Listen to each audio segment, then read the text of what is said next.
बीडच्या मस्साजोगचे सरपंच संतोष देशमुख यांच्या हत्या प्रकरणातील मुख्य आरोपी असलेल्या वाल्मिक कराडबाबत नवीन माहिती समोर आली आहे। कराड हा तुरुंगात असला तरी त्याचे चेले चपाटे बीड जिल्ह्यात अजूनही दहशत माजवतायत असा दावा चक्क बीडचे उपविभागीय पोलीस अधिकारी विश्वंभर गोल्डे यांनी केलाय।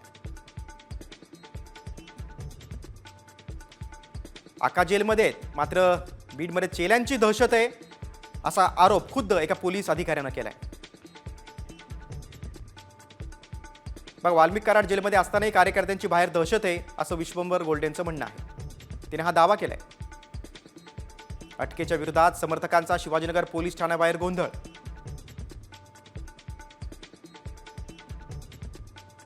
कराडला बीडच्या न्यायालयात आणलं असताना समर्थकांची दगडफेक होती असं देखील गोल्डेंचं म्हणणं आहे। कराड गुन्हेगारी पार्श्वभूमीचा असतानाही पोलिसांकडून संरक्षण दिले जाते।